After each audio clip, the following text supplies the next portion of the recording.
بسم الله الرحمن الرحيم. يا أيها المزمل قم الليل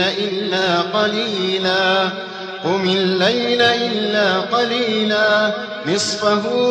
أو انقص منه قليلا أو زد عليه ورتل القرآن ترتيلا إنا سنلقي عليك قولا ثقيلا إن ناشئة الليل هي أشد وطئا وأقوم قيلا إن لك في النهار سبحا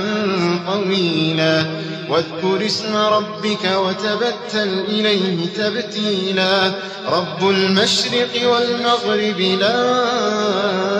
إله إلا هو فاتخذه وكيلا رب المشرق والمغرب لا إله إلا هو فاتخذه وكيلا واصبر على ما يقولون واهجرهم هجرا جميلا وذرني والمكذبين أولي النعمة ومهلهم قليلا إن لدينا أنكالا وجحيما وطعاما ذا غصة وعذابا أليما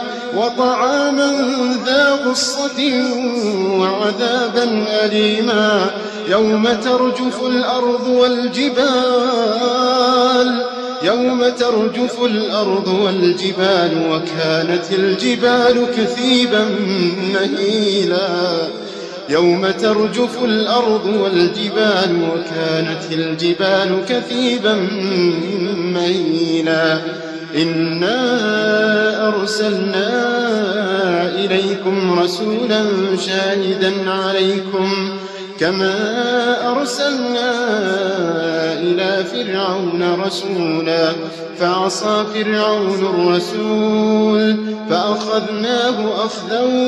وبيلا فكيف تتقون إن كفرتم يوما يجعل الولدان شيبا فكيف تتقون إن كفرتم يوما يجعل الولدان شيبا السماء منفطر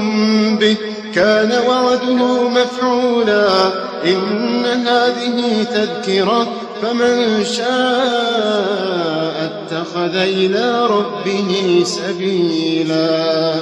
إن ربك يعلم أنك تقوم أدنى من ثلثي الليل ونصفه وثلثه وطائفة من الذين معك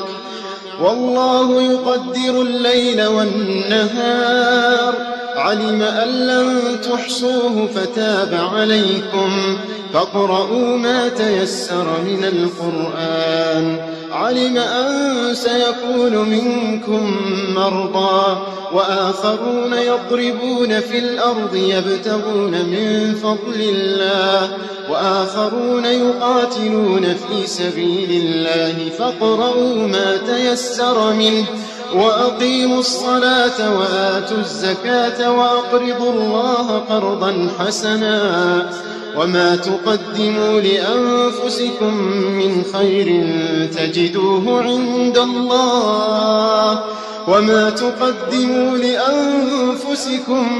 من خير تجدوه عند الله هو خيرا وأعظم أجرا واستغفروا الله إن الله غفور رحيم